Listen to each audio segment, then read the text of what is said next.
Mira que se quedaron bien enfocadas. Derechita, parejita. Coqueta, como debe ser. Coqueta. Coqueta.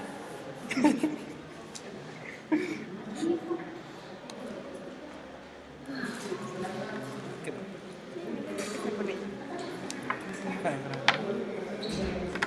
¿Qué, no sales? No, acá está. Ah, sí. ¿Dónde está? No sé. Es el micrófono, toca el sonido. No se escucha eso. Hola.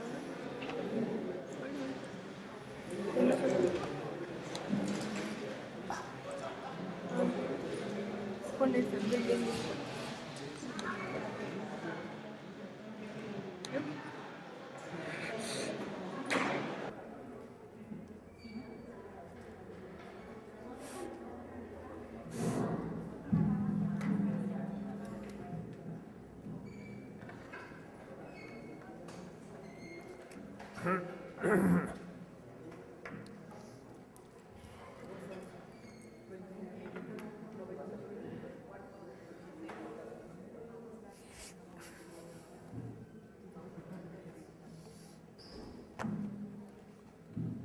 Bueno,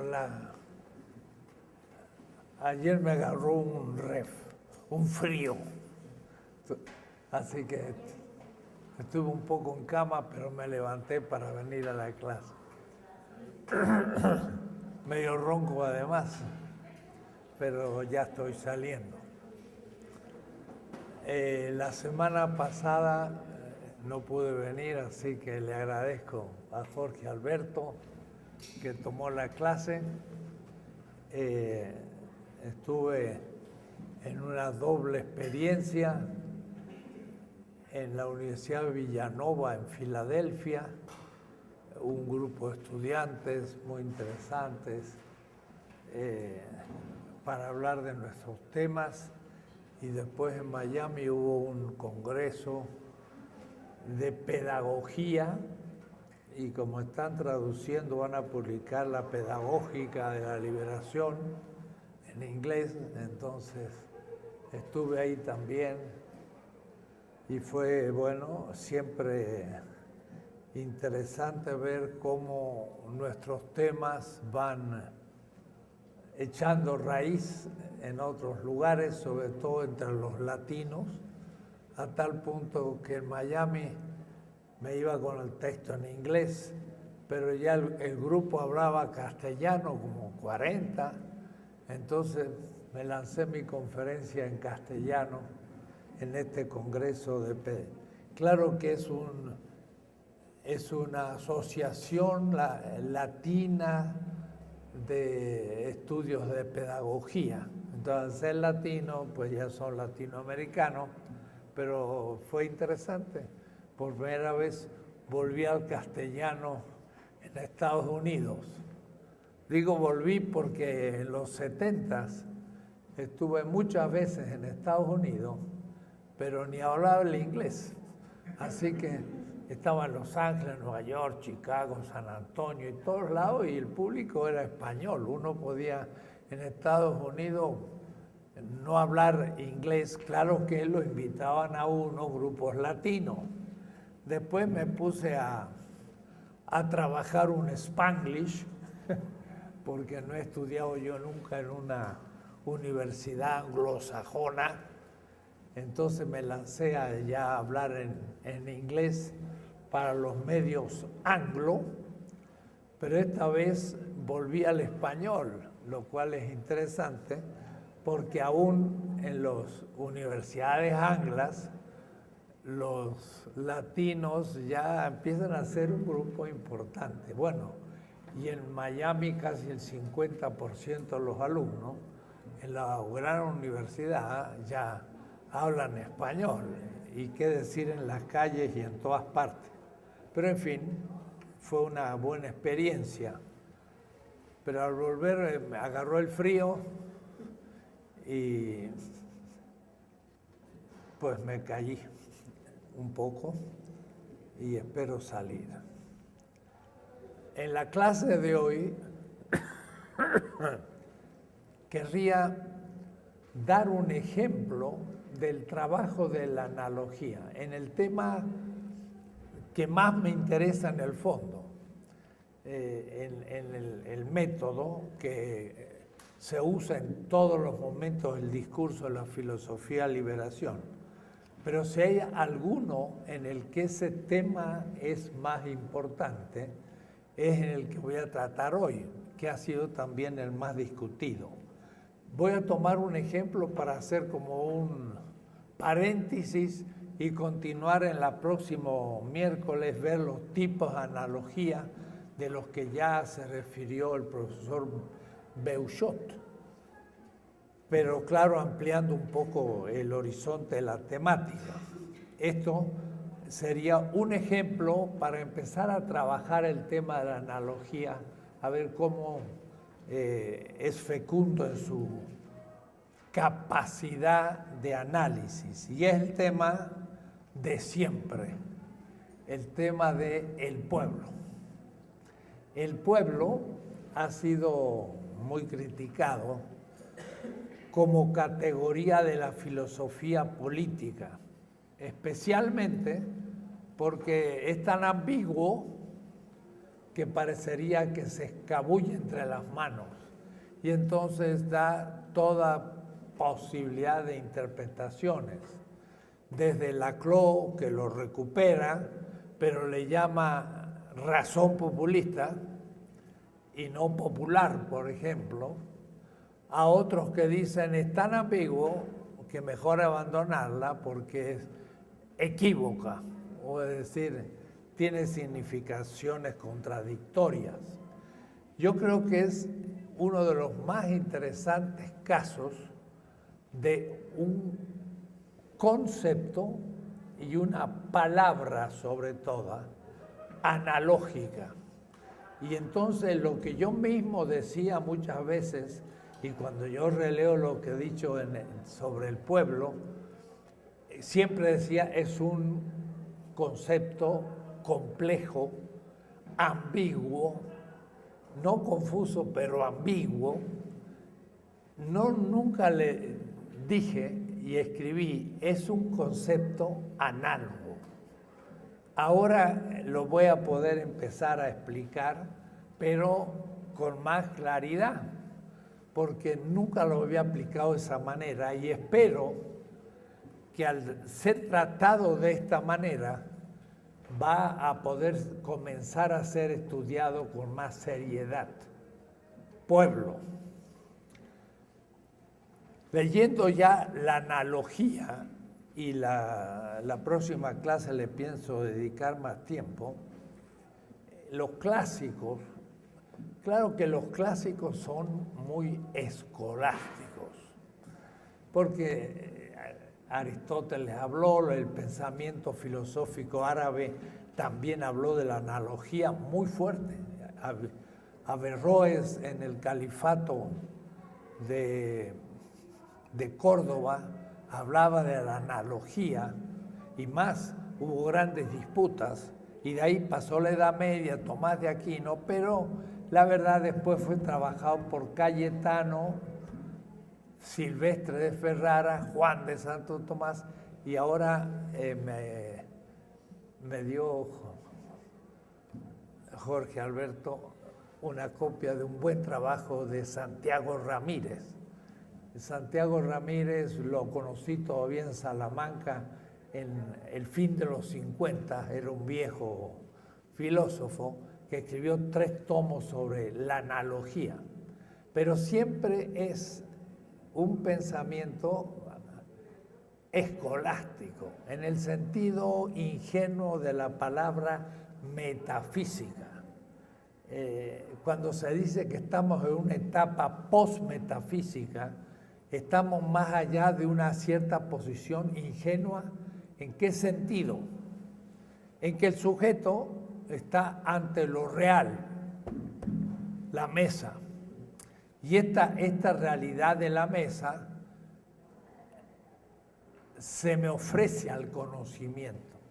Y pareciera que el sujeto se relaciona directamente con lo real. Al decir esto de esta manera, un Apple pues saltaba diciendo, pareciera que el que se expresa de esta manera ni ha leído a Kant, porque más de una vez he dicho, mi relación con la mesa no es tan simple, es parte de un mundo. Y aún lo que me enfrenta es un recuerdo actualizado, o es decir, digo, es mesa, porque he tenido muchas mesas. Quiere decir que la mesa que me enfrenta por de pronto es un recuerdo y al mismo tiempo lo puedo diferenciar de los recuerdos, pero es parte de mi mundo en el cual tiene sentido, el cual mundo tiene historia y a su vez yo tengo una lengua y lo nombro de una manera, o es decir, mi relación con la cosa no es directa, sino está mediada por mi subjetividad, intersubjetividad, comunidad, mundo, lengua, historia, memoria, etc. Y al fin digo, es una mesa, pero si no hubiera tenido experiencia de ninguna mesa, preguntaría qué es para situarlo en mi mundo y poder responder a la pregunta, ¿qué es esto? Porque nunca en mi vida había visto una mesa. Cuando leo a Ramírez, que es un pensador muy clásico en el tema de la analogía, lo veo todavía con una actitud ingenua. O es decir, es la subjetividad, y a veces hasta habla el alma, el concepto, el nombre, el concepto y la cosa real. Pero no imagina, por ejemplo, este pensamiento clásico o ingenuamente clásico, el hecho de que la totalidad del mundo pueda ser lo mismo, o es decir, pueda también ser unívoco, o tenga una pretensión de univocidad. Entonces, no solamente que yo tengo una palabra que dice un concepto de algo que es unívoco, sino que a su vez yo digo mundo, mi mundo, y ese mundo es la totalidad de mis recuerdos con sentido. Y ese mundo puede tener la pretensión de cerrarse sobre sí, y eso es lo que Levinas le llama lemem, lo mismo. El otro está más allá del mundo, en el sentido que lo he explicado muchas veces. Y entonces la univocidad valdría no para un concepto singular de una cosa, sino para todo un mundo, un sistema que se cierra. O es decir, el sentido de analogía que estamos trabajando es mucho más complejo y habrá que ir mostrándolo. Dicen que hay dos tipos de analogía, de atribución y de proporcionalidad. El de proporcionalidad es el más fácil. Es la proporción matemática, parte de la matemática. 2 es a 4, como 4 es a 8. Eso es una relación. O es decir, el 2 es la mitad del 4, así como el 4 es la mitad del 8. Y la analogía de proporcionalidad es una relación entre dos que a su vez tienen dos términos, porque es A es a B como C es a D. Entonces hay A y C que se comparan, pero a su vez los dos a otro término. Hay 4 términos. Esto sería la simplificación matemática. Ahora, esto se puede aplicar a muchísimas cosas, pero habrá que ir viendo cómo en cada caso. pienso que pueblo es una analogía, pero de atribución. Aunque también puede usarse la palabra pueblo en un sentido de proporcionalidad. Yo podría decir, bueno, pero lo voy a decir después de avanzar, porque si no se va a confundir la cosa. Por ahora va a ser de atribución, o es decir, va a ser una palabra que se predica de algo según, dirían los clásicos, un orden de prioridad. O es decir, en algunos casos se aplica mejor y en otros casos se aplica más lejanamente, de una manera no tan adecuada. Entonces sería una predicación que se va haciendo de un primer analogado que lo explica mejor y de otros que lo van explicando de manera más alejada del primer concepto. Por ahora, la palabra pueblo, cuando digo pueblo, es un concepto análogo, significa, es una plurisemia, significa muchas cosas. Y ahí la dificultad. Y al no haberlo atacado con una cierta metodología lógica, a partir de la analogía, pues realmente podemos descartarlo como categoría manejable, porque se nos escabulle en la mano con muchos significados. Me anticipo a una de las reflexiones posteriores, pero un pequeño texto de Agamben en un trabajo sobre el tiempo que resta. En el instante decisivo, dice Agamben, voy a decir, lo quiero tomar para que vean la actualidad del tema y no la... El pueblo elegido, y escribe todo pueblo. El pueblo elegido, pues, nos hace pensar en Israel, un pueblo elegido, pero Agamben le agrega todo pueblo. Es decir, está ahora generalizando la predicación, pueblo elegido a todo pueblo.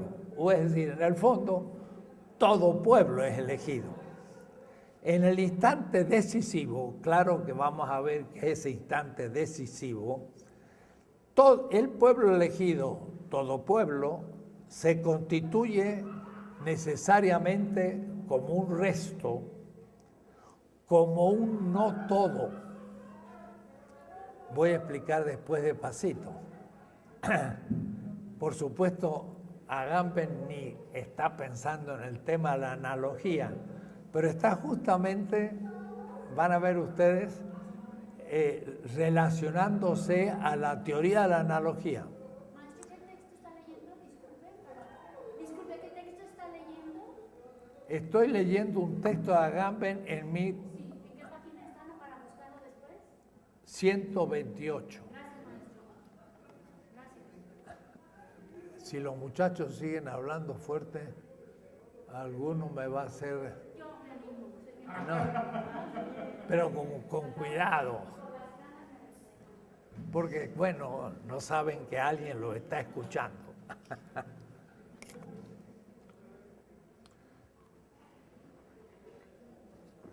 Cuando leí este texto, recuerdo, dije, ¿qué significa esto?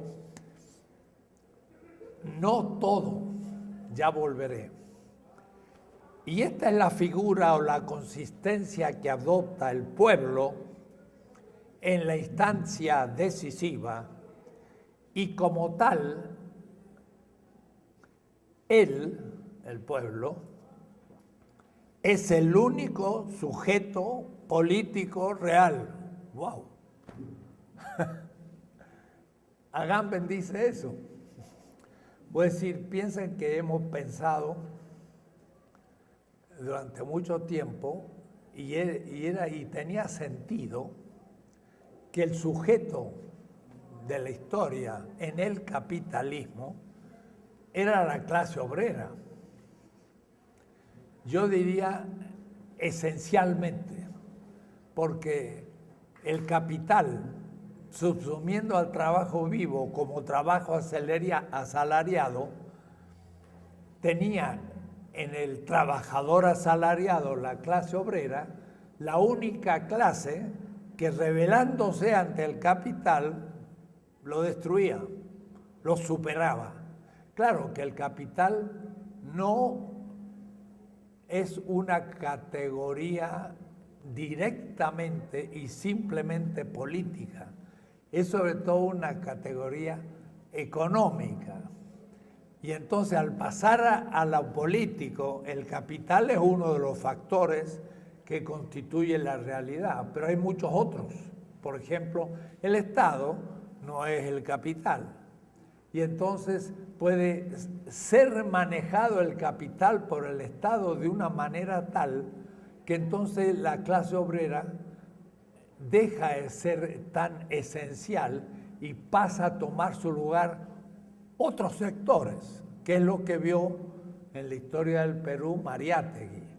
La clase obrera es esencial y es el sujeto histórico con respecto al capital en abstracto. Pero políticamente en Perú, donde no hay capital, entonces el sujeto histórico o el actor colectivo histórico no podía ser la clase obrera porque no había capital de la manera industrial desarrollada. Y por eso Mariátegui dice, en Perú la clase fundamental, y ni siquiera clase, no lo nombra así, es el pueblo indígena, los pueblos originarios del Perú, quechuas. Entonces desplaza el sujeto histórico de clase obrera a los indígenas, que tampoco necesariamente son clase campesina, porque la clase campesina, estricto sensu, tendría que ser también el trabajo vivo, subsumido en el capital como trabajador de la tierra, que no es el caso del indígena porque no había sido subsumido en el capital, sino que venía con un modo de producción anterior al capitalismo y no recibía la definición de clase social capitalista, sino de comunidades indígenas al cual me voy a referir. Pero lo interesante es que ya Agamben aquí, hablando de nosotros en el siglo XXI, este libro es del 2000 y tanto, dice, y como tal ese pueblo es el único sujeto político real. Uy, digo yo, está fuerte. Digo yo en la nota, y para nuestro propósito es esencial. Y cita a Agamben un texto de Foucault.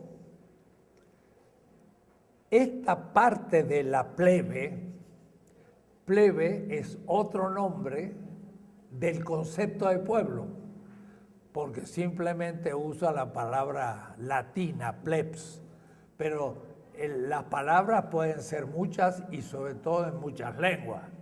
El concepto puede ser uno y ese concepto puede ser analógico a su vez. Entonces cuando dice, y por su parte la plebe, ¿qué significa? Es el pueblo, pero ahora denominado de otra manera, porque se está refiriendo a otro analogado del concepto pueblo.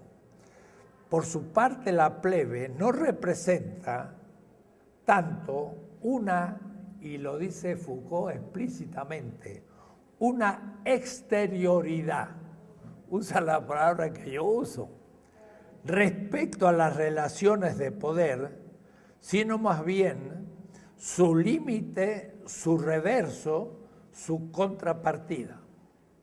El pueblo como plebe sería por de pronto un límite, un reverso y una contrapartida de las relaciones de poder en el plano político y con respecto a la visión que Foucault tiene del poder, que no se centraliza exclusivamente en el Estado, como lo pensaba el marxismo clásico, sino que lo que le interesa es diseminarlo al poder en la sociedad, mostrando distintas estructuras de poder a todos los niveles, hasta en la medicina con las clínicas psiquiátricas, o en la criminalidad con las prisiones, o en la pedagogía con las escuelas. Son instrumentos y estructuras de poder que no es el Estado. Pero sin embargo, el pueblo, la plebe, también juega con respecto a todos esos estructuras de poder, no una exterioridad, dice, después me referiré a ello, sino como el límite. Quiere decir que el pueblo le pone límites a las estructuras de poder. Es como un antipoder. Desde hace más de tantos años venimos trabajando el tema y es ahí que surgió la idea de que ese pueblo, como límite del poder y con respecto a la potencia del sistema, se podría llamar hiperpotencia. Pero eso es en un momento de la diacronía del ejercicio del poder, de tal manera que el concepto de poder no es estático ni unívoco, sino que tiene muchos sentidos y a su vez en el tiempo. Quiere decir que al cambiar el proceso, su momento, el pueblo puede ir cambiando también de contenido. Y por eso el problema de su confusión o su ambigüedad, porque va adquiriendo distintos nombres y a veces se contraponen. Vamos a ver cómo. Y son los distintos analogados de un concepto analógico que hay que ir sabiéndolo situar. De manera que cuando hablamos de pueblo podemos entender a una comunidad.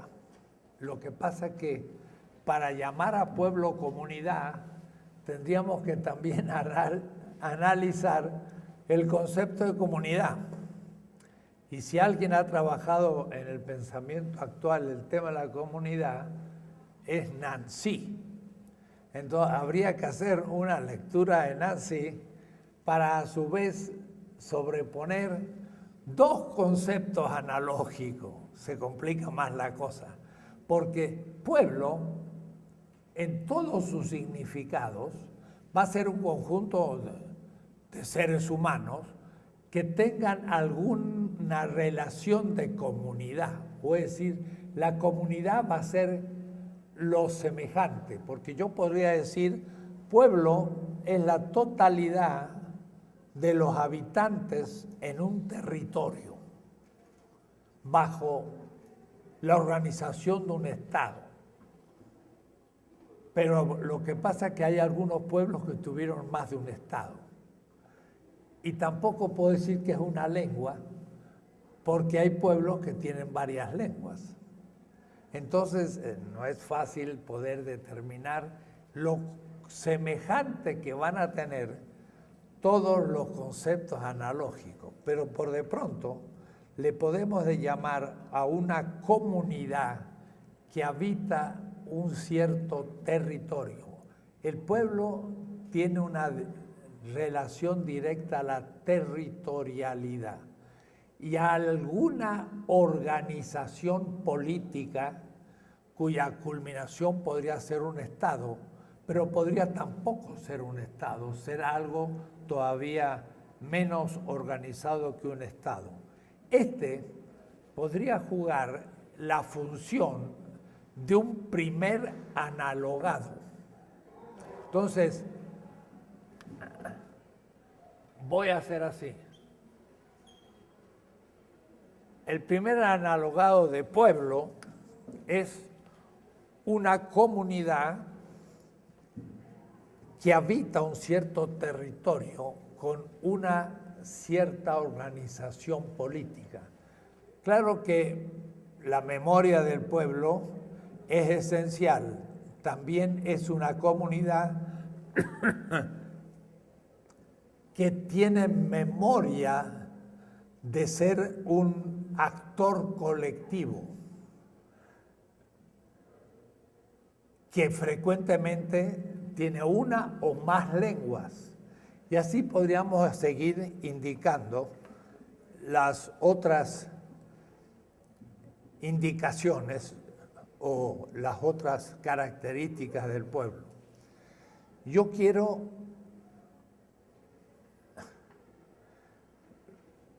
rápido mostrar ahora el segundo analogado, que es el que más me interesa y que es el que rompe con el primero y crea los mayores problemas, y después habrá otros conceptos secundarios.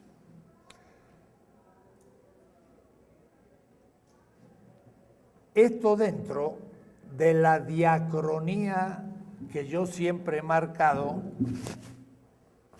en la política. Lo voy a indicar de nuevo para ir pensando los conceptos en el tiempo. Dado un sistema en vigor, ya recibe la primera definición de pueblo. Pueblo es la totalidad de los habitantes dentro de un territorio y de un sistema. De un sistema también en el sentido de Luhmann, pero aún también como un mundo común, en un sentido cercano a Heidegger, porque tiene muchas dimensiones. Hemos siempre hablado de que este sistema puede ser hackeado, criticado por el bloque social de los oprimidos. Este va a ser un segundo sentido o analogado de pueblo. Y es ahí donde mejor se entiende la diferencia entre estos dos. Después va a poder haber otros.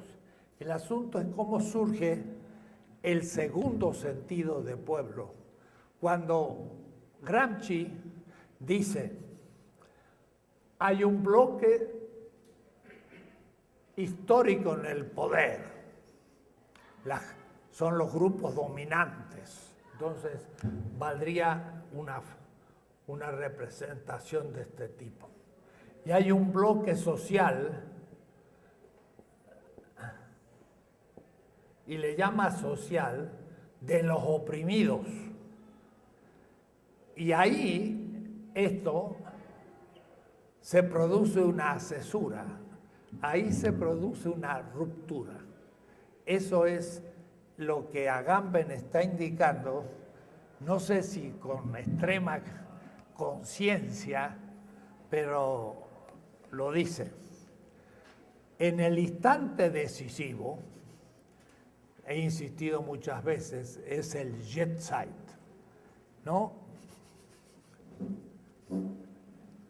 El sistema tiene un tiempo, el sistema vigente 1, y esto era el Cronos. Voy a reorganizar las categorías que he usado hasta ahora. Y hay un momento en que se produce la ruptura. Entonces, ese va a ser el Kairos.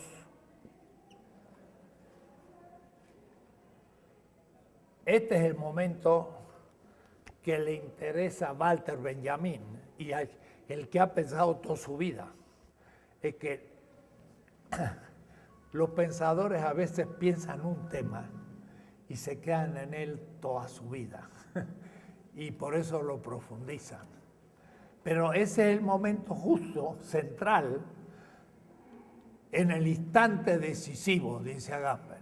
Ese es el momento que yo llamo liberación. Ese es el momento de la filosofía de liberación.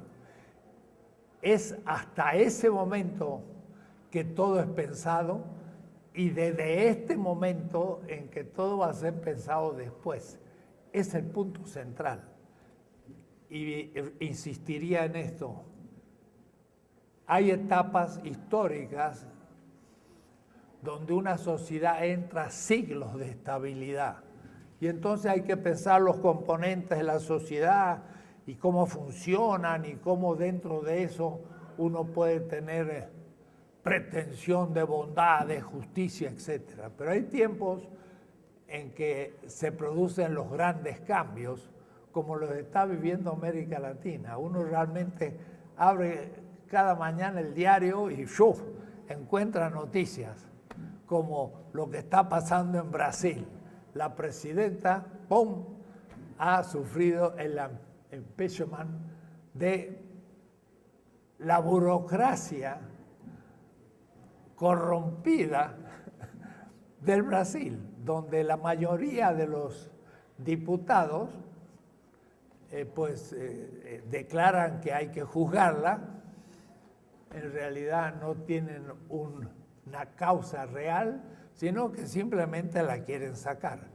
Esto va a producir una crisis y en un artículo de Amir Sader dice, bueno, esto va a durar un tiempo, no creo que el vicepresidente llegue a 3 años, va a haber una vuelta a anticipar las elecciones y es muy probable que sea elegido Lula. O es decir, hay que ir viendo la historia cómo se va produciendo. Pero realmente estamos en una etapa de cambio, pero con un factor, ¿qué diría yo?, arbitral, que posterga este cambio histórico al infinito, que es la presencia del imperio. Cada vez pienso más este hecho. En el siglo XVII, XVIII, XIX, Inglaterra, Francia, Dinamarca, Alemania luchaban entre ellas. España fue dejada en segundo nivel. Era una lucha intestina de Europa. No había 50 años sin una guerra, continuamente. La primera vez que durante 50 años los europeos no han luchado en alguna guerra fue a partir de 1945. Pero esas luchas, que era justamente este tránsito a un sistema distinto, lo hicieron sin un árbitro sobre ellos. No había un superimperio que pudiese entrar a inmiscuirse en la política interna de Inglaterra, de Francia o de Alemania desde arriba abajo. Eso es lo que nos acontece a nosotros. O es decir, hay procesos progresistas, democráticos, populares, y uno dice, ya entramos en una nueva etapa, y ahora de pronto Venezuela, Argentina, Bolivia, Brasil, un paso para atrás. Se habían dado 2 pasos para adelante, pero ahora viene un paso para atrás. Y habremos de ver qué pasa en Cuba. O es decir, ¿de dónde viene eso? De que el imperio puede apoyarse en un grupo interno y destruir al otro, que es el popular. Y lo hace cada vez más con la consabida artimaña de la mediocracia, que ya ahora se ha transformado en un poder inmenso que habrá que atacar directamente. O es decir, no habrá revolución futura que no estatice o permita que el pueblo sea el que se exprese en los medios de comunicación, porque vemos que es por ahí donde de manera autoritaria y unívoca se domestica la opinión de un pueblo. Ahora, ¿pueblo qué significa? Uno. Un pueblo en el sentido de la totalidad de los habitantes en un territorio.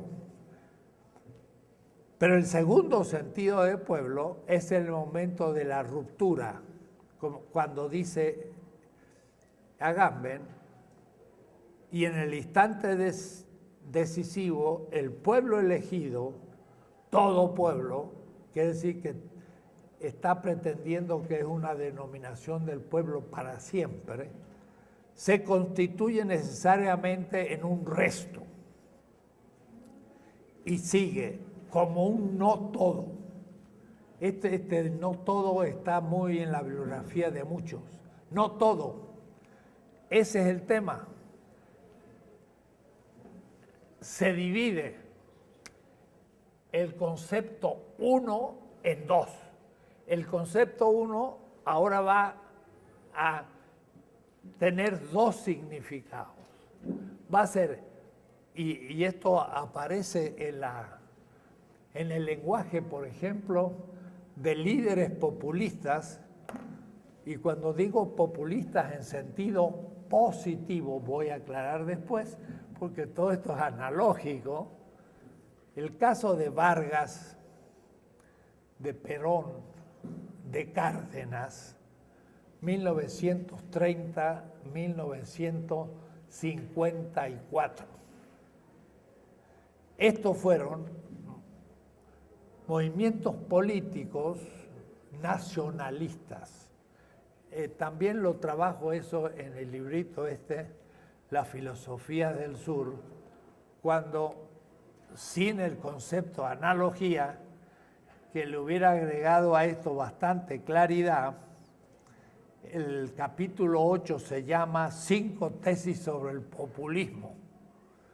Si ustedes leen eso y lo comparan con lo que estoy diciendo, bueno, hay mucha diferencia, porque yo estaba analizando ciertos aspectos, pero sin claridad metodológica, como lo estoy haciendo ahora. Ese artículo merece ser escrito de nuevo.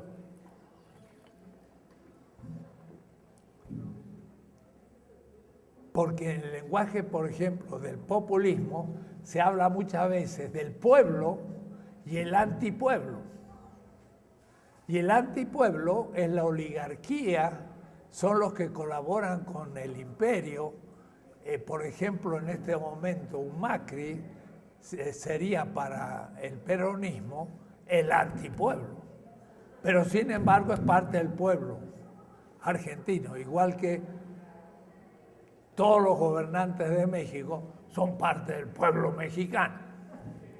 Pero uno dice, ay, ¿qué parte son? Ven cómo se exige una diferenciación. Efectivamente, son parte del pueblo mexicano en un analogado, porque son habitantes de la patria y hablan el mismo lenguaje y tienen tantas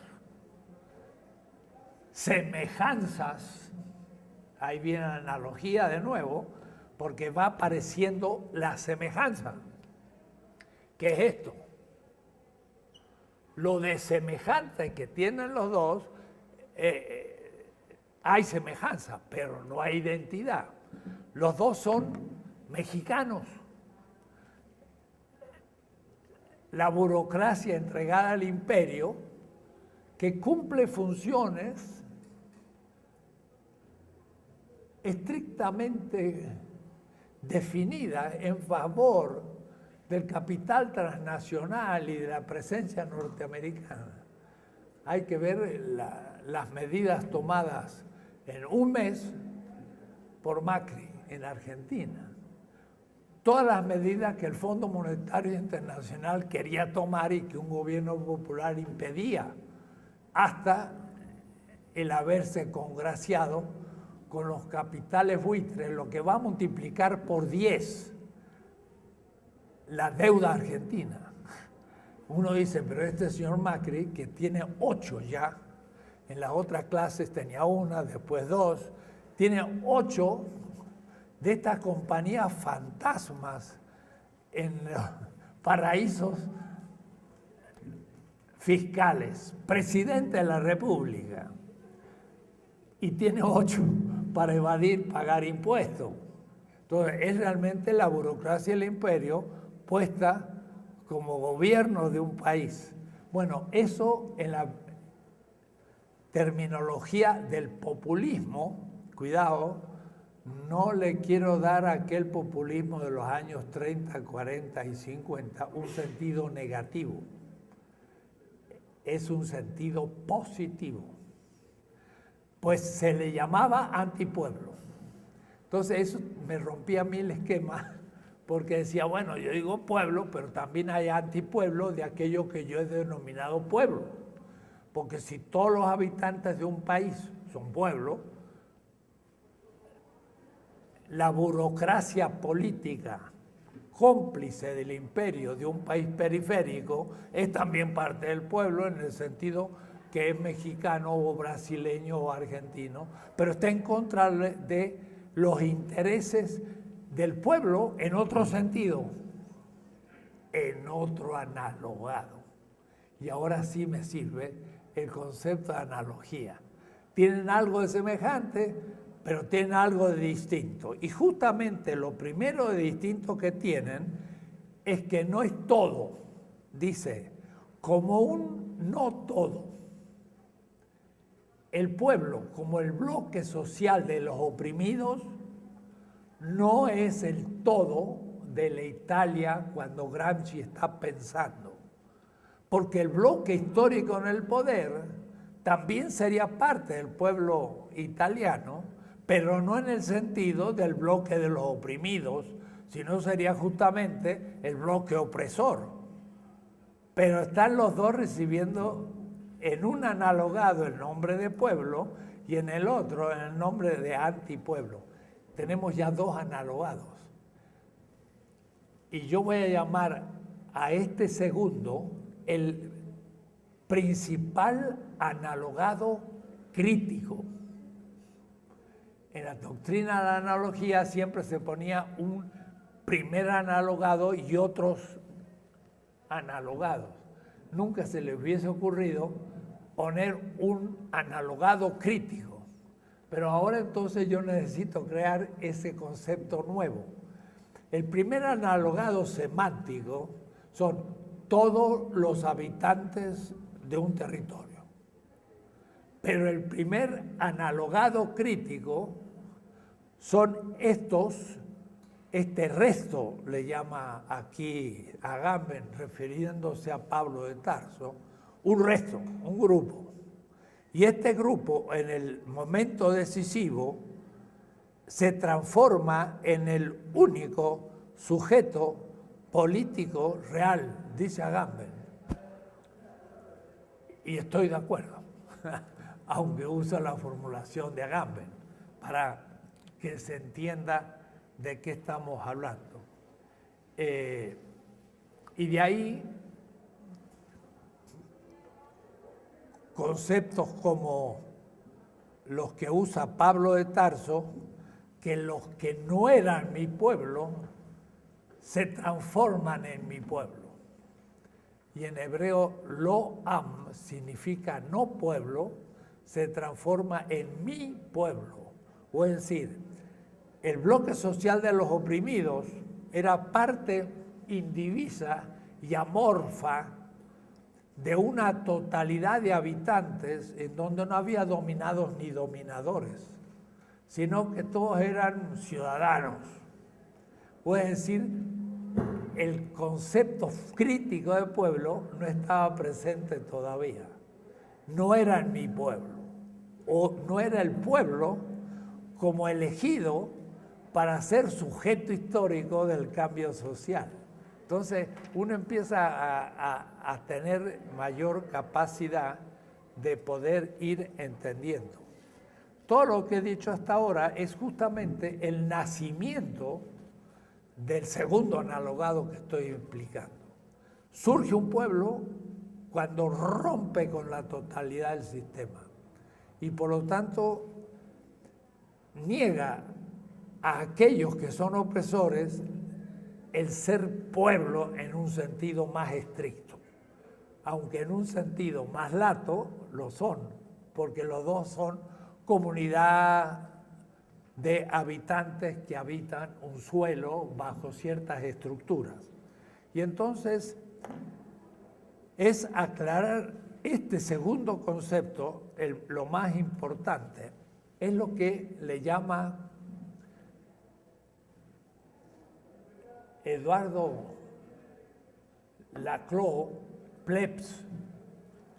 Plebs es el comienzo de un proceso. Plebs. El pueblo como plebs, pero es el comienzo de un proceso hacia otro sistema. Y esto entonces, pueblo es la totalidad de los habitantes y su contradictorio es pueblo que pone en cuestión el sistema, que no es el populus. Populus vuelve a ser uno. Porque se construye el nuevo sistema y al comienzo son todos. Y los oponentes desaparecen. Más en la historia a veces que hace la Revolución Francesa con la monarquía, hasta le corta la cabeza. O es decir, desaparece. En la mayoría de los casos se integra al nuevo pueblo como miembros cotidianos sin los privilegios de antes, que era el antipueblo.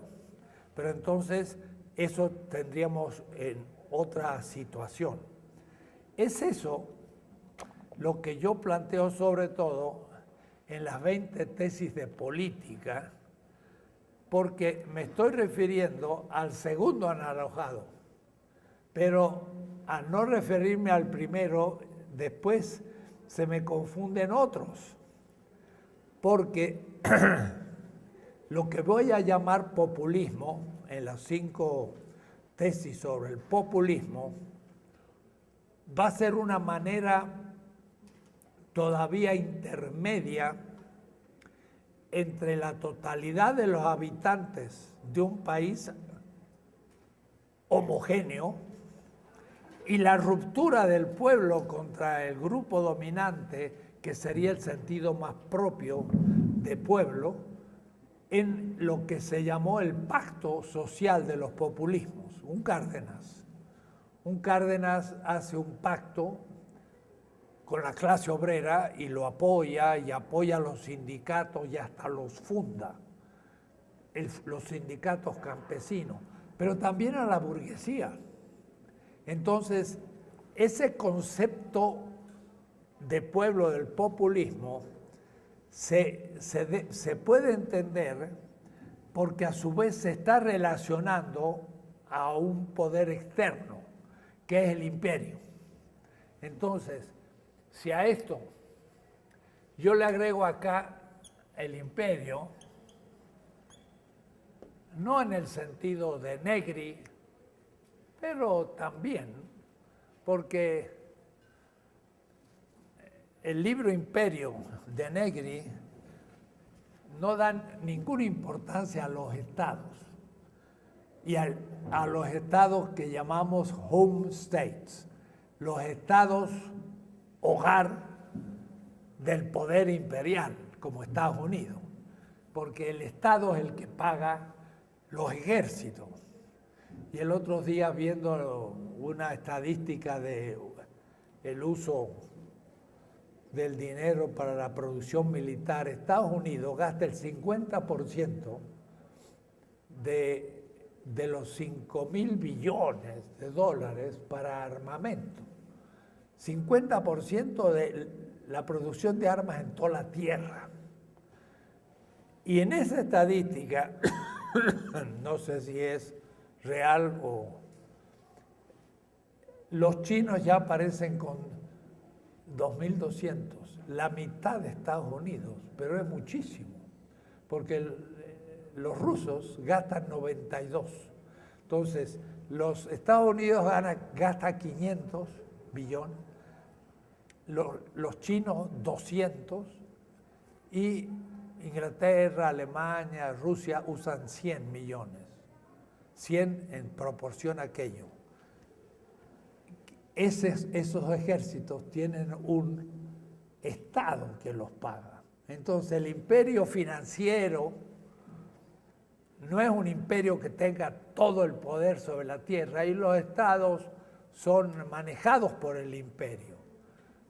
Hay ahí una articulación va y viene. El Estado es el que tiene la última garantía del poder, el ejército. Y Estados Unidos puede a un país exigirle por último que pague la deuda porque tiene un ejército. Claro, además le pone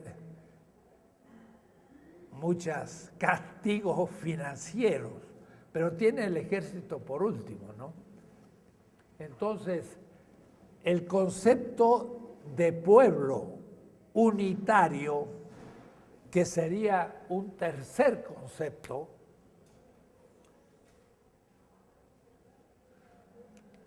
sería el populista, que no se apoya en el bloque social de los oprimidos nada más, ni tampoco en la ambigüedad homogénea de los ciudadanos de un país, el pueblo mexicano, sino la relación entre imperio y colonia hace que aparezca México como pueblo y tiene un anti que es el imperialismo.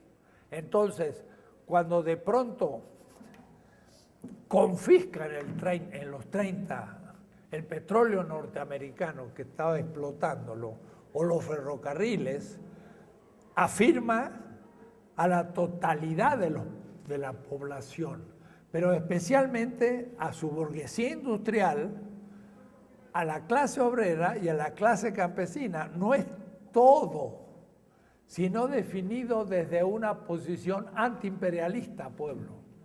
Y Mao justamente dice, el pueblo también es todo el pueblo chino contra los japoneses que han tomado Manchuria. Y en ese caso, aún los que se oponían al Partido Comunista Chino de Mao eran por Mao tomados como aliados posibles para luchar contra los japoneses. Y ahí entonces todos luchaban juntos. Pero no es la totalidad de los habitantes homogéneos, sino ya en función política antiimperial, porque hay otra ruptura. El no todo es un puro dominación del imperio y nosotros no jugamos ningún papel. Ahí hay una ruptura. Somos un no todo. Y en tanto no todo, el primer analogado, que era la totalidad de los habitantes, cobran una cierta actoría comunitaria contra el imperio y superando sus oposiciones en función activa, porque se lucha contra el imperio. Es un nacionalismo interclasista, no del bloque social de los oprimidos, sino de un país oprimido, en el que Gramsci no tenía idea, porque no estaba pensando la dominación de Italia bajo un imperio, pero nosotros sí.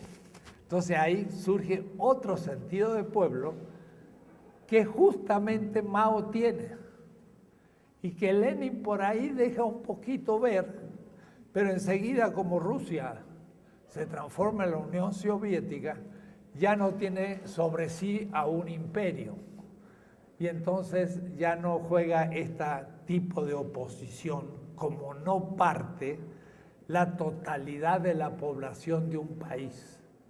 Entonces, el populismo, en un sentido positivo, Cárdenas, Perón, Ibáñez, Vargas y muchos otros, sería un nacionalismo que le da a la homogeneidad de los habitantes de una tierra, de un país o de un territorio, la característica de ser un actor colectivo de lucha por la independencia.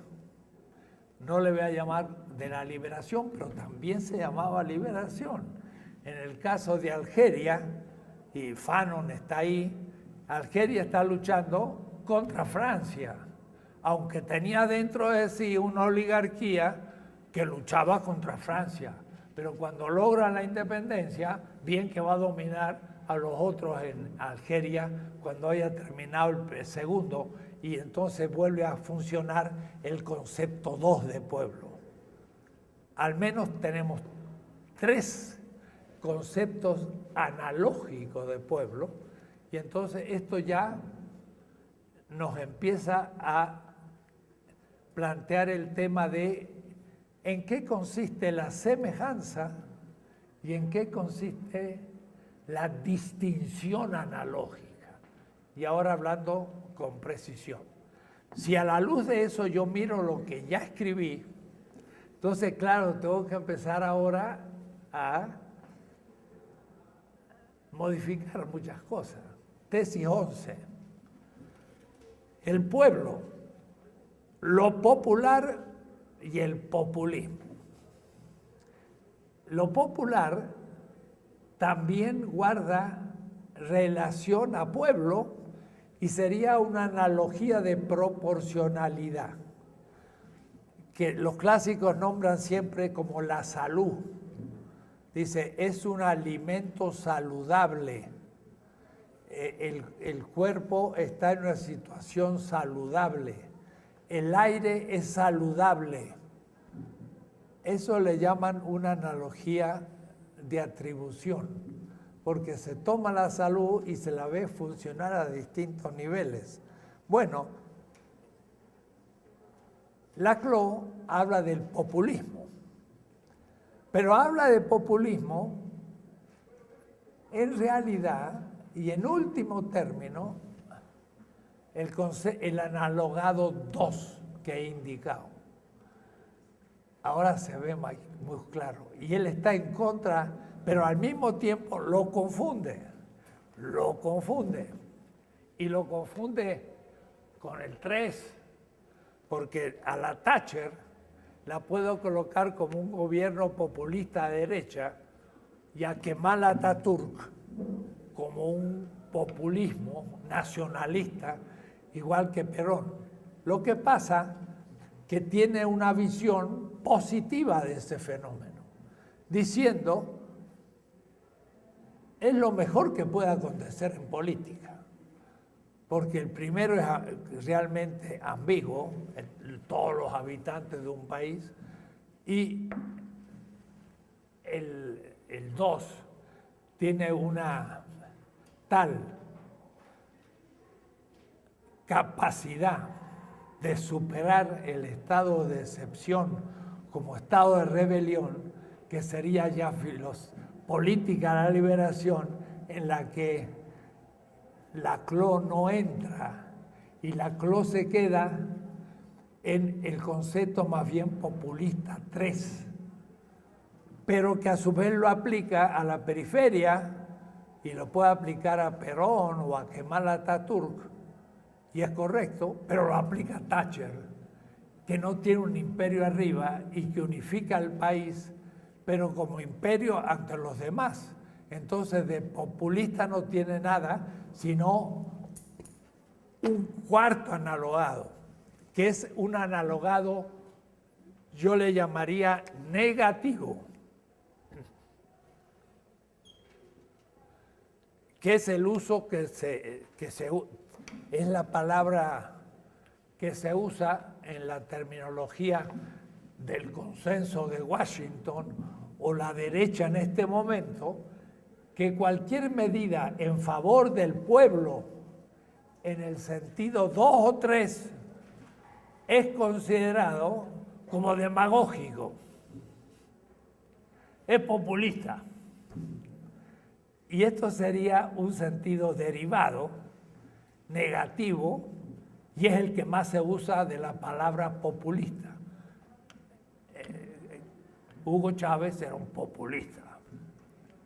Y entonces con eso se desprestigia a alguien que da dádivas al pueblo, pero en una política económica que lleva al desastre y que no cumple con las exigencias del Fondo Monetario Internacional u otras cosas que son las consideradas realmente las beneficiosas para el pueblo en el sentido uno, que sería la ambigüedad homogénea de todo un pueblo, de todos los habitantes de un territorio. Entonces podríamos empezar ahora a ir de a poco. Entonces, decir el pueblo, lo popular y el populismo está bien como título, lo que pasa es que encubre muchos analogados.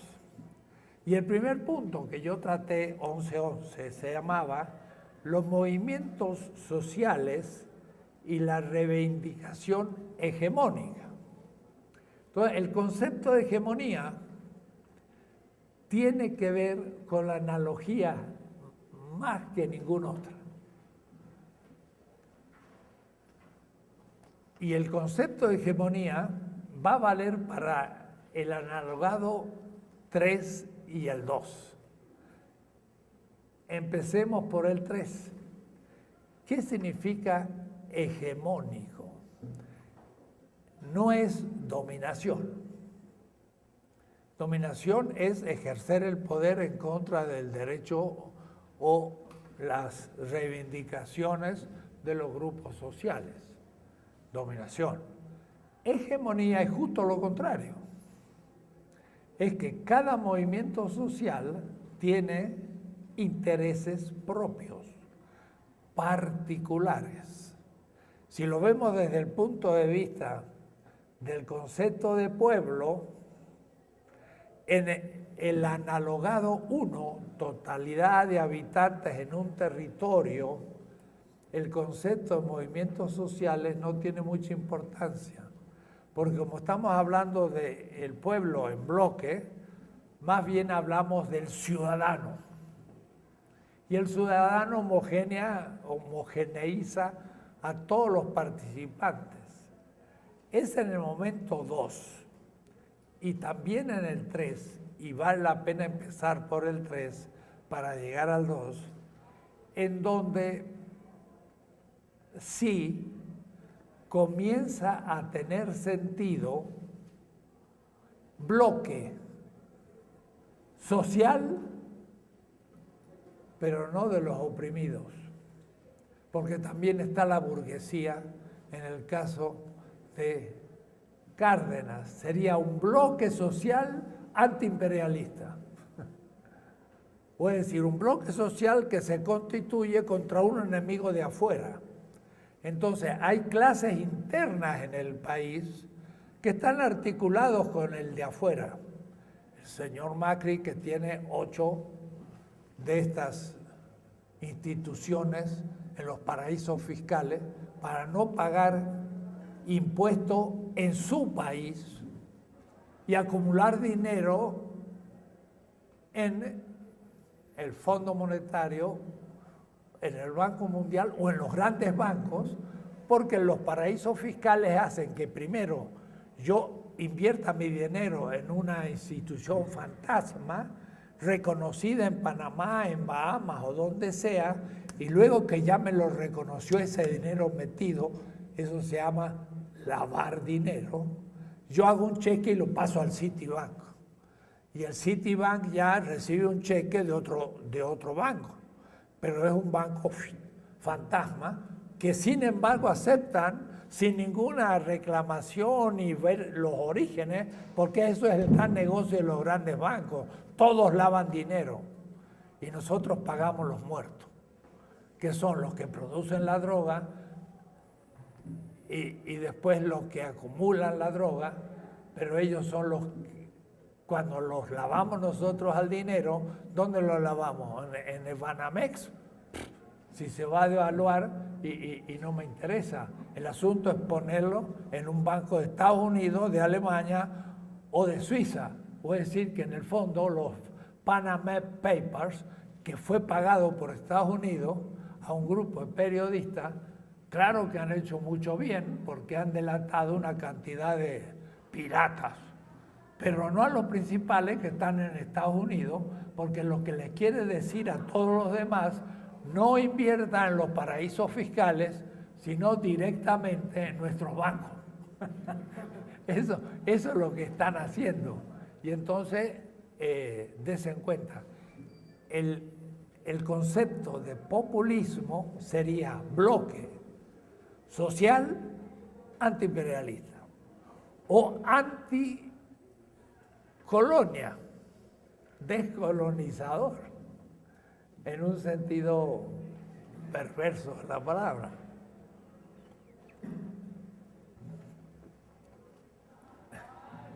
Pero el concepto más fuerte de pueblo al que yo me voy a referir es el 2. Pero cuidado, está hablando de hegemonía.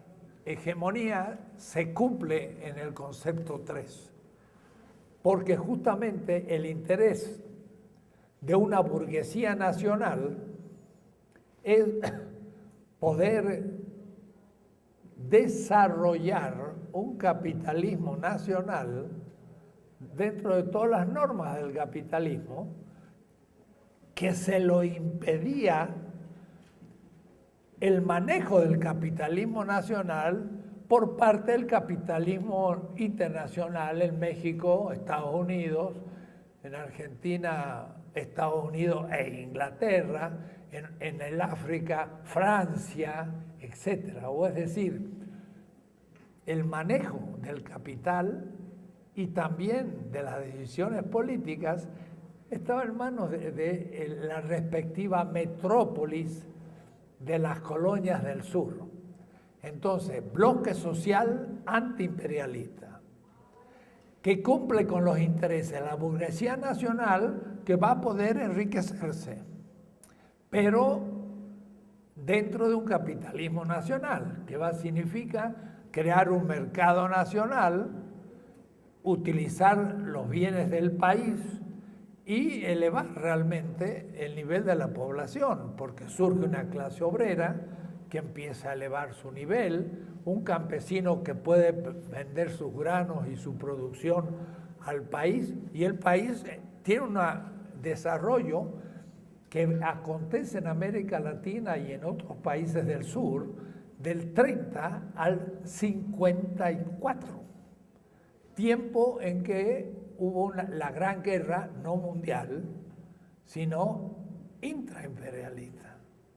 Es decir, ahí luchó Alemania para entrar a ser de los países hegemónicos de la economía mundial, que llegó tarde. Estaba Francia, estaba Inglaterra y estaba Estados Unidos, y los alemanes no entraban. Entonces hicieron la Primera Guerra Mundial y la perdieron. Hicieron la Segunda y la perdieron a medias. Porque Estados Unidos, después de vencer a Alemania y Japón, cuando tiene que arreglar su dominación en la economía mundial, encuentra a la Unión Soviética como enemigo y entonces apoya a Alemania con el Plan Marshall para parar a los rusos. Entonces Alemania se transforma en el gran beneficiado después de Estados Unidos de la Segunda Guerra Mundial. La ganó. ¿Quién la perdió? Inglaterra, que pasó a ser de imperio a un país de segundo nivel. Y el Japón no era el enemigo de Estados Unidos, del eje, todo. Ahora se le ayuda. ¿Por qué? Porque está el otro enemigo que es Mao Zedong, la China. Entonces, Estados Unidos al centro, Alemania y Japón, sus aliados, la China y la Unión Soviética, sus enemigos, les dura del 45 al 54. Y en el 54 dice, ahora vamos a arreglar el sur, ya arreglé el norte. Ya es la dominación norteamericana en el norte. Mira al sur y se encuentra con estos populismos que son gobiernos populares hegemónicos, porque la burguesía, los obreros y los campesinos están con eso. Por eso Cárdenas es el único gobierno realmente elegido en México democráticamente desde Hernán Cortés. Porque en la colonia no hubo elecciones y después tampoco, y después de Cárdenas tampoco. Entonces, el único realmente elegido que nadie puede decir que fue un fraude, que tuvo los medios, nada. La gente le votó, lo votó a Perón y lo votó a Vargas. Estos gobiernos ganaron contra el imperio. Yo me acuerdo, era niño, que decía Braden o Perón. ¿Quién era Braden? El embajador norteamericano en Argentina. Ese era el eslogan. Y lo mismo Cárdenas. Ahora hemos dado la vuelta, lo hemos vuelto a entregar todo. El petróleo, el gas, ya no quedó nada de Cárdenas, pobre Cárdenas. Era un populismo, pero en realidad era popular. Era un pueblo que tenía un antipueblo. El único antipueblo era la oligarquía exportadora, la que vendía bienes, materia agrícola u otros. ¿Por qué? Porque vendía y se le pagaba en dólares o en libras esterlinas, y ese dinero la burguesía tradicional, la oligarquía, lo quería mantener en el extranjero, y eso era un antipueblo porque era antinacionalista. Entonces, la nueva burguesía industrial estaba con el populismo. Y por eso que podía estar la Confederación de Empresarios, de Obreros y de Campesinos. Los tres se beneficiaban contra el imperio. Pero cuando el imperio dijo, a ver, ¿qué hay en las periferias?, se encontró con gobiernos nacionalistas que estaban dando entrada al comienzo de la burguesía nacional en los países periféricos. Concepto 3 de pueblo. Y era hegemónico. ¿Por qué? Porque si sumamos los intereses de los campesinos que mejoraron, de los obreros que nacían y de la burguesía nacional que había estado pisoteada, pues cada uno cumplía con sus intereses, el proyecto era hegemónico. El 90% del pueblo estaba de acuerdo. Del pueblo en el sentido 1. ¿Ven cómo ya puedo empezar a hablar? Y esto es algo que hay que considerar. ¿Qué pasa después? En el 54, Estados Unidos destruye ¿qué? Los proyectos nacionalistas, capitalistas de América Latina. Cárdenas, Perón, Vargas, todos no eran socialistas, eran burgueses. Eran capitalistas, pero nacionalistas. Y entonces mi discusión con Paul Ricoeur en Nápoles me dice, sí, bueno, ustedes también tuvieron dictadores como Perón y todos estos dictadores de aquella época, de los 30. Nosotros también sufrimos Hitler y Mussolini y ustedes pudieron aprender del fascismo europeo. Y entonces le escribí un larguísimo artículo a Ricoeur diciendo, Cárdenas y Hitler no tienen nada que ver. Pero para algunos son bonapartistas, aún para los marxistas tradicionales. ¿Es un burgués igual que Hitler? No, porque Hitler pretendía el dominio del norte, del imperio. Quería ser el país dominador del capitalismo mundial. Y en cambio Cárdenas o Perón o todos los demás querían tener un México libre, no intentaban tener una dominación mundial, sino proceso de emancipación nacional. Es completamente distinto, es lo inverso del nazismo, un Cárdenas y aún un Perón, mira lo que digo, y por eso se entiende lo de Laclau. Perón estuvo en Italia, estuvo en los Alpes con el ejército italiano practicando esquí y haciendo batallones de montaña. Y cuando volvió a Argentina, en mi provincia, hizo un batallón también como el italiano en los Andes, en la nieve. Es decir, imitó a Italia. Pero imitó a Italia para liberarse de Estados Unidos, no para ser una potencia mundial. ¿Es ambiguo? Seguro. ¿No es socialista? Evidentemente, pero al menos es nacionalista. Y es hegemónico al nivel en que estaba.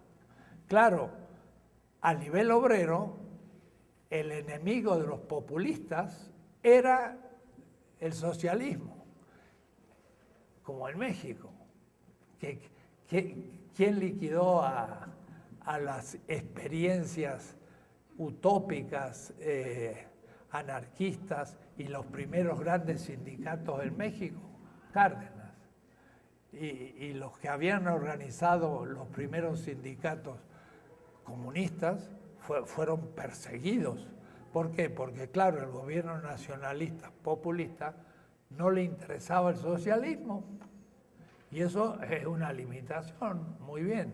Pero veamos el progreso que significaba con respecto a la oligarquía terrateniente, que justamente en México, con la revolución contra las haciendas, liquida en gran parte la oligarquía terrateniente y se libera ahí de un problema grave.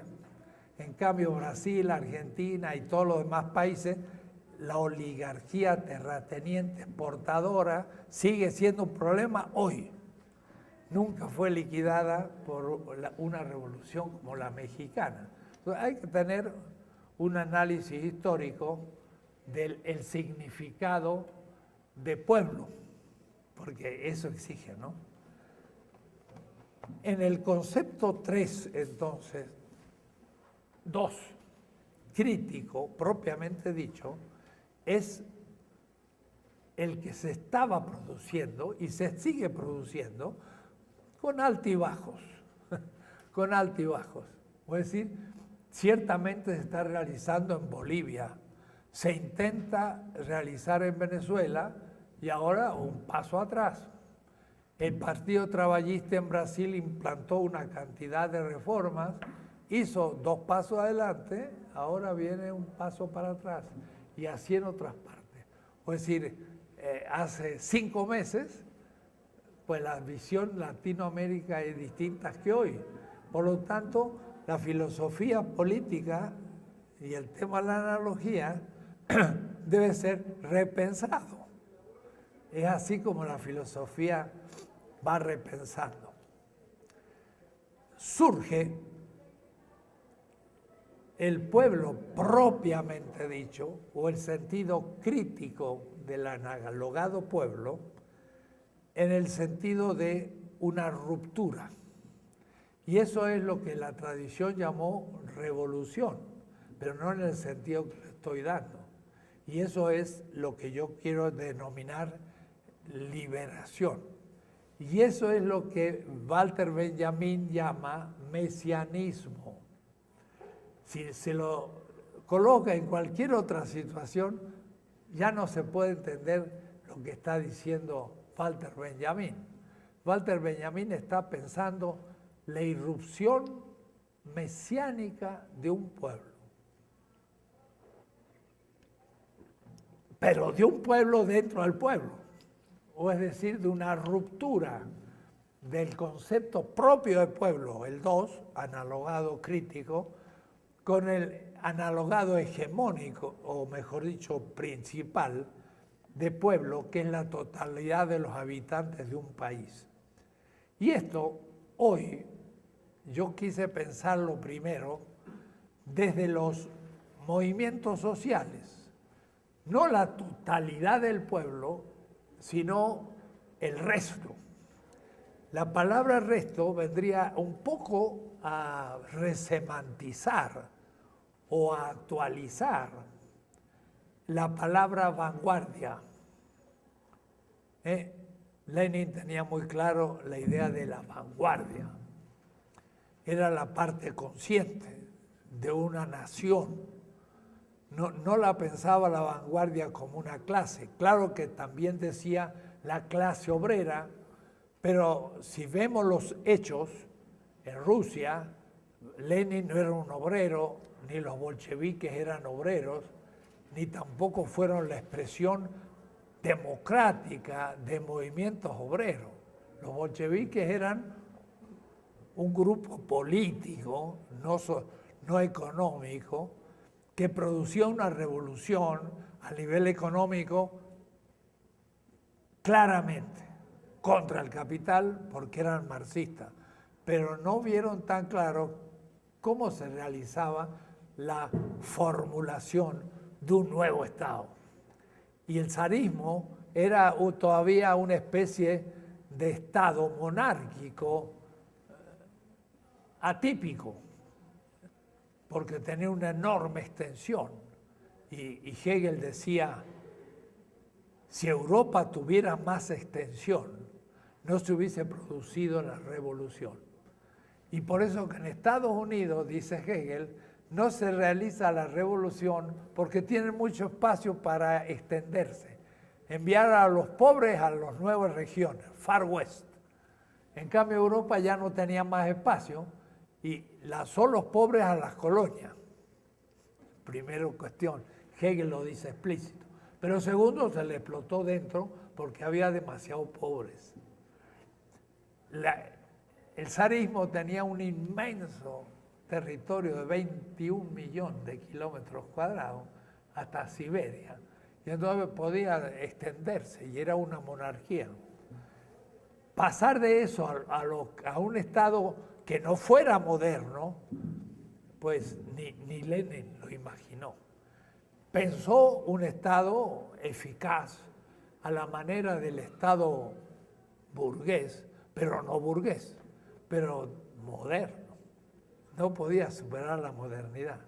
De todas maneras, la vanguardia bolchevique no es un movimiento social, es un movimiento político. Y entonces hay que distinguir. Entre nosotros hoy, ese resto más consciente es justamente los movimientos sociales. Los nuevos movimientos sociales que justamente hacen sus reuniones o hacían, porque ya han disminuido en su vehemencia, y ahora más con el cambio de gobierno que si se produce en Brasil, del Foro Social Mundial de Porto Alegre. ¿Qué son los movimientos sociales? Los movimientos sociales son justamente, surgen desde el bloque social de los oprimidos. Ahora, yo insisto, contra lo que yo leí recién de Agamben Foucault, que ese pueblo que irrumpe y que rompe con ruptura, como no todo, en parte está dentro de lo que podría llamarse el sistema del Estado moderno. Pero en parte ese pueblo nunca fue asumido en el Estado moderno y fue dejado fuera. Claro, el caso más privilegiado entre nosotros sería Bolivia, donde el 70% del pueblo, y dije del pueblo, eran los indígenas y no tenían de hecho poder ninguno dentro del Estado boliviano. De paso, un Estado sumamente débil y prácticamente que no existía. Evo Morales ha además fundado el Estado boliviano. Yo con eso quiero decir que el pueblo, en sentido crítico y mesiánico, va a ser el oprimido del sistema, pero al mismo tiempo el que va a guardar a muchos niveles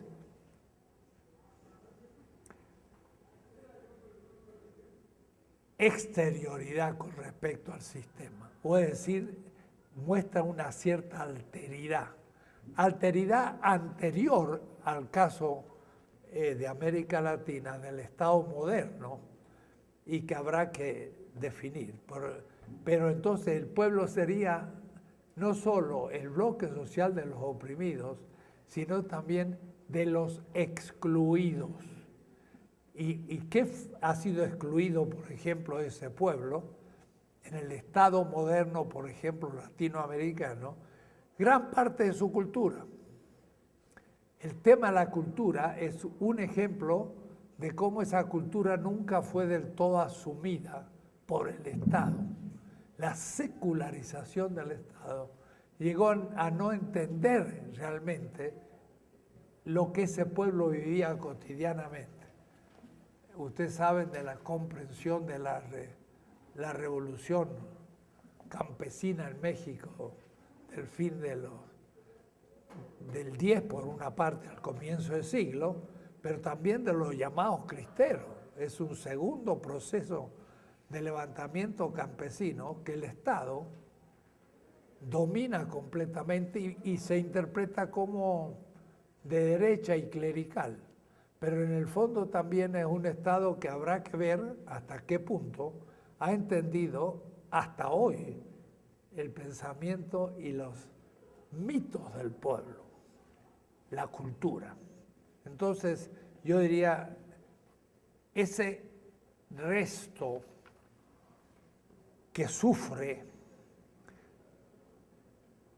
que es explotado dentro del sistema, pero tiene experiencias numerosas más allá del sistema explotador, va de pronto a tomar conciencia, primero en lo que llamaríamos los movimientos populares, movimientos sociales.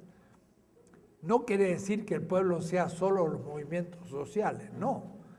Los movimientos sociales serían como la punta del proceso más consciente. Son los que toman conciencia de que sus requerimientos, sus necesidades, Laclau le llama requerimientos, porque él más bien analiza todo esto desde un punto de vista lingüístico y retórico y no económico. Entonces toda la doctrina de Laclau sobre el universal vacío que se va llenando por los movimientos sociales que hacen la equivalencia diferencial y todo, está pensado al nivel de una filosofía del lenguaje. Y por eso que Laclau había pensado escribir una metafísica. Yo creo que era justo el tema de la analogía el que tendría que haber atacado, aunque no creo que lo hubiera hecho. Pero se dio cuenta que había temas que estaban detrás de su pensamiento. Pero él no ha dejado de lado el tema económico-político, por eso él habla de que los movimientos plantean requerimientos y no necesidades.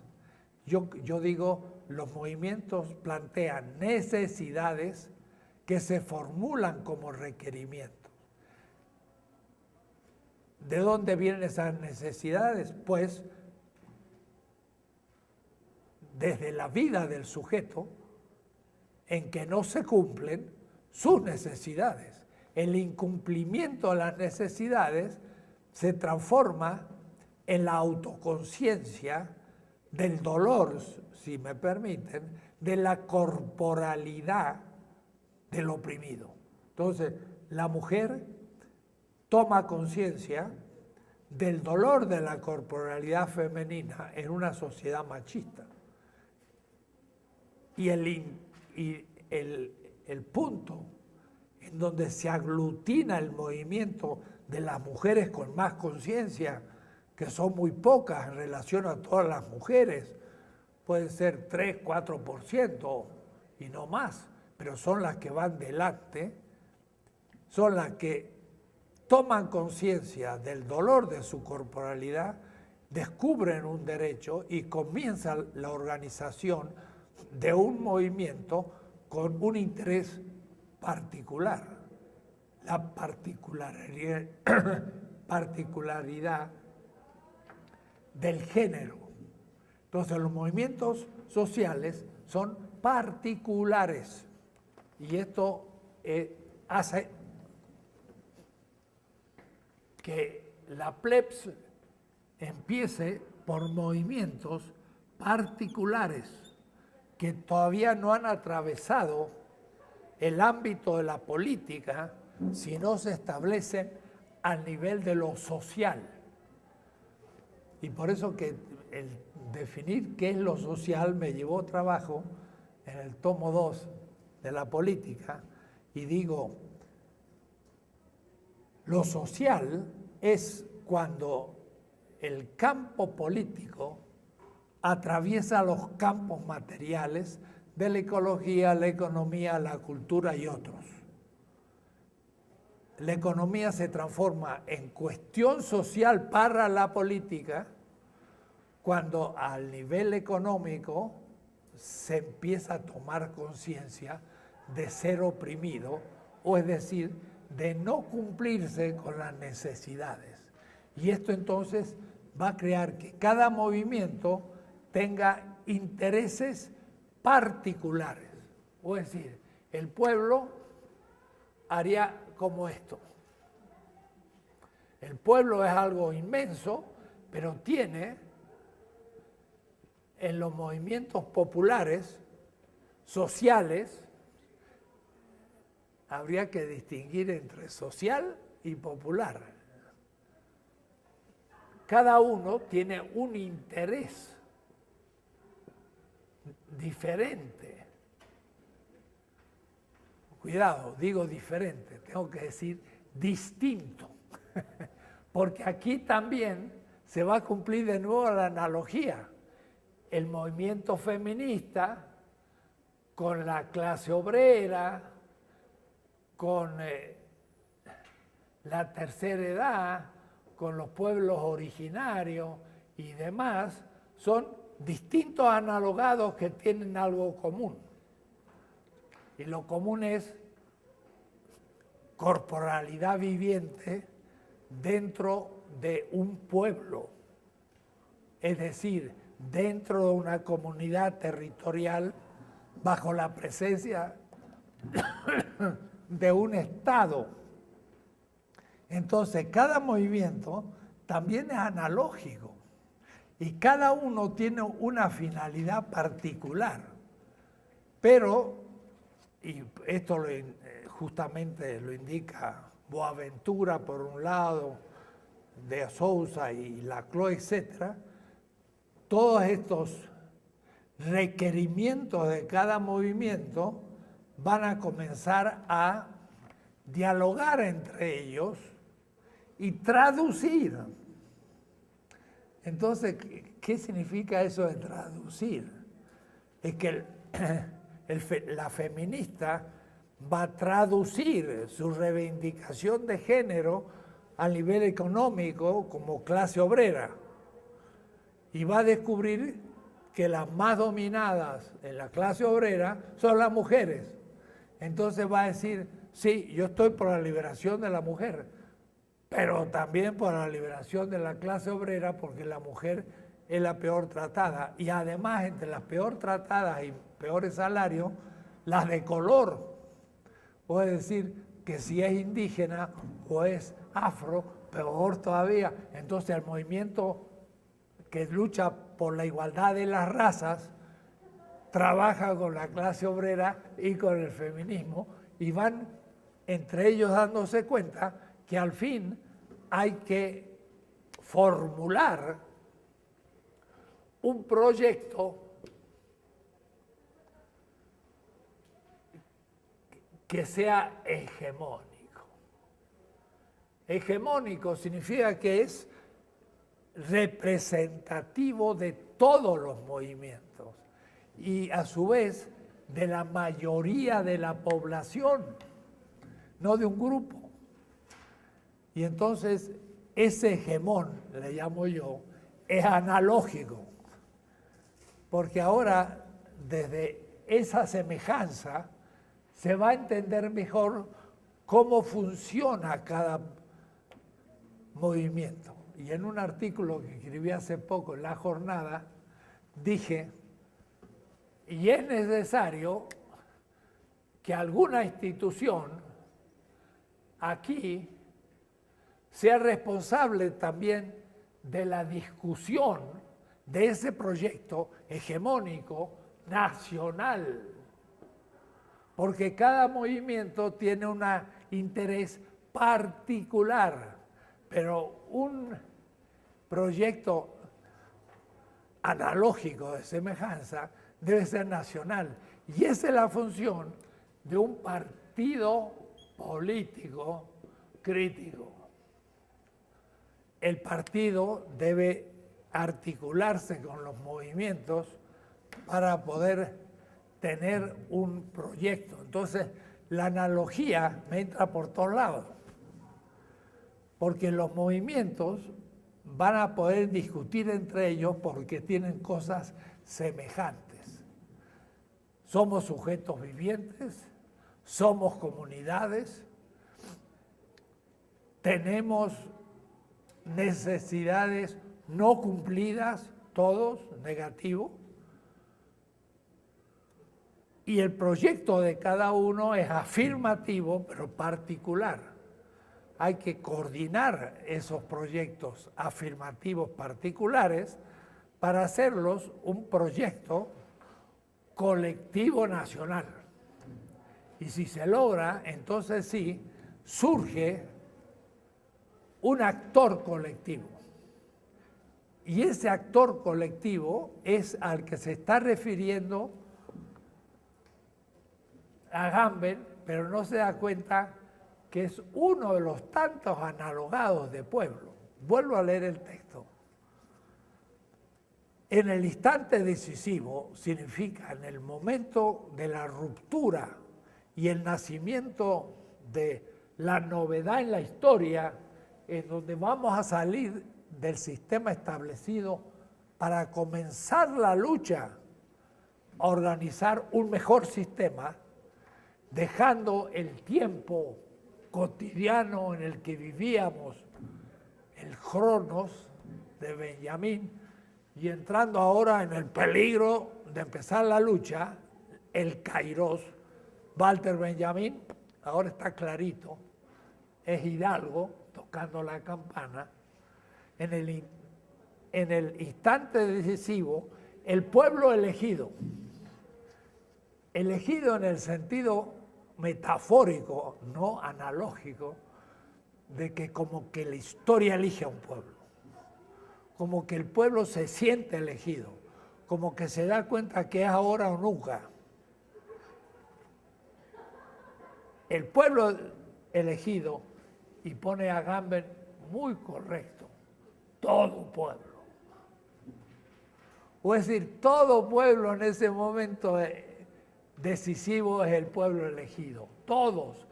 Y todos han sido en algún momento ese pueblo, porque todos los sistemas existentes han surgido de grandes luchas. Turquía, hasta Israel, si ustedes quieren, la India, China, México, Estados Unidos, todos. En el instante decisivo, el pueblo elegido, todo pueblo, se constituye. Miren, un reflexivo. Él se constituye.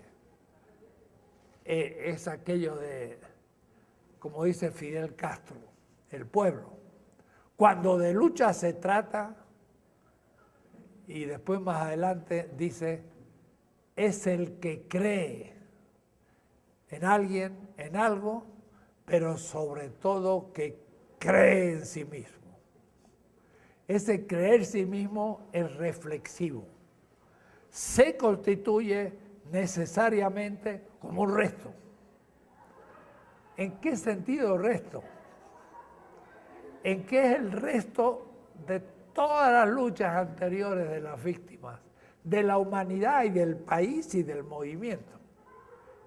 Ha quedado algunos. Y yo me pregunto siempre, ese es el misterio central de toda la historia humana. ¿De dónde aparece que algunos formen parte del resto? Es como yo pienso en una batalla, una gran derrota, han sido vencidos, pero hay uno que levanta la bandera. Los que están vivos, reunámonos. Y tiene la valentía de levantar la bandera. Posiblemente le tiran un tiro y ya ni siquiera la sigue levantando. Y en torno a ese se convoca, eclesiao, se convoca un grupo que está decidido a cambiar las cosas. Hidalgo y el grupito de patriotas, Allende y otros, con distintos intereses, porque Allende era un comerciante, Hidalgo era un cura, y hay otros que eran campesinos y otros esclavos y todo. Cada uno tuvo un interés particular. Los unió un concepto completamente analógico, porque para cada uno era distinto. Libertad. Para el Allende era libertad del monopolio español, no puedo hacer negocio. Para el cura era libertad de la iglesia de España, porque me han mandado al diablo a mí por querer libertar a México. Y el esclavo, libertad para ser una persona normal. Y el campesino o el indígena, para lograr mayor libertad, lo único que le va a ir peor todavía después. Pero en fin, una palabra con la que se nombró el proyecto hegemónico. Y cuando aparece esa palabra, como Walesa en Polonia contra el partido y todo en Polonia, dijo solidaridad. Y la gente se puso atrás de él y tiró abajo un régimen.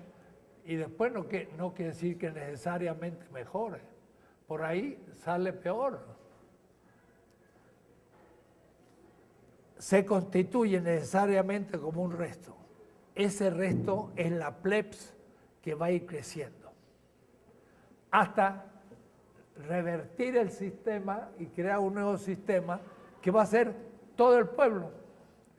Y ahí los que no lucharon, y hasta los que lucharon en contra, se van a camuflar en la homogeneidad del próximo sistema. Iturbide luchó contra Guerrero y era un mestizo traidor. Y después, claro, por las negociaciones salió emperador. Pero no era Hidalgo, ni era Monero, ni era Guerrero, era todo lo contrario. Y sin embargo, en el nuevo sistema pudo empezar a negociar su posición. Y esta es la figura o la consistencia, el resto, que adopta el pueblo. Entonces el pueblo adopta distintas significaciones en la instancia decisiva. Y como tal es él el único sujeto político real. Pero yo diría más bien es el único sujeto político crítico, porque es el que construye la novedad en la historia.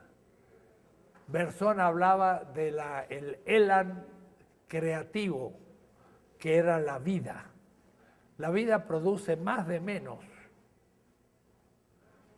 Y el ser humano también produce más de menos. Por eso hay excedentes. Pero los que lo hacen son los mesías. Desde un inventor que inventa algo nuevo como servicio, al que se juega por la sociedad para crear una sociedad más justa.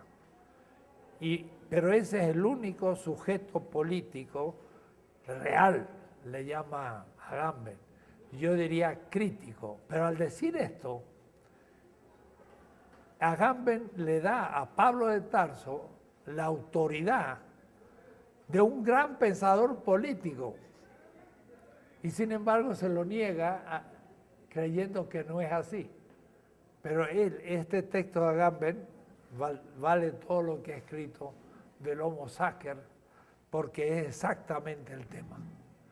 El sujeto de la política crítica no son individuos, no son singulares, son colectivos que adquieren la fisonomía de un pueblo. Decir eso hoy en filosofía política es muy complicado. No conozco casi a nadie que lo haga y el propio Agamben lo enuncia pero no lo desarrolla. Laclau mejor porque muestra que la razón que construye ese proyecto hegemónico es la razón política propiamente dicha. Porque más que hegemónico, sería unánime. No la mayoría de la población cumpliendo sus intereses, sino que todos estuviéramos, y eso es imposible. Y lo contrario es lo frecuente, que el proyecto es en manos de una minoría para dominar a la mayoría. Quiere decir que la razón política real es hegemónica, la mejor, y es analógica, no es un universal. No se puede definir el proyecto en una frase o en 10 frases unívocas, porque el proyecto debe ser justamente decir, necesitamos un proyecto, o mejor una sociedad, donde el ejercicio de los sexos sea libre y no bajo los criterios del machismo. Necesitamos una sociedad que el nivel económico no sea el criterio, el aumento de la tasa de ganancia, sino la vida. Y va a tener que un poco recorrer los intereses de esos movimientos sociales y entonces toda la población, cada uno en su lugar, ve que sus necesidades están expresadas. Y eso es un proyecto hegemónico. Y si después los gobernantes cumplen con ese proyecto, pues guarda aprobación del pueblo y puede realmente cambiar las cosas. Si después viene la mediocracia y empieza a dividir, cambiar, mostrar los defectos inevitables, pequeños, pero ocultar inmensos defectos, distorsiona todo y puede el mejor gobierno hegemónico ser liquidado, como existe en este momento. El presidente de la República del Sur, miembro de 8 asociaciones paraísos fiscales. ¿Y usted cree que aparece en algún diario importante la noticia? En ninguno. Y en la televisión, ninguno. Yo voy al internet a ver qué pasa con Macri y el Panama Paper. Ya no se habla más. Ya han impuesto otro tipo de noticias como en la dictadura perfecta. Ya le derivaron a otros temas y en los temas de fondo desaparecen. Entonces, claro, eso es antihegemónico, eso es antipopular, eso es dominio. Bueno, hay que construir la política analógicamente, estoy viendo, porque tanto pueblo como legitimidad, como ley, como casi todos los conceptos de la política, son todos analógicos, pero de la economía también. Y así uno empieza a ver que la analogía está por todos lados, pero no se había advertido. Vamos a ver cómo seguimos. Muy bien.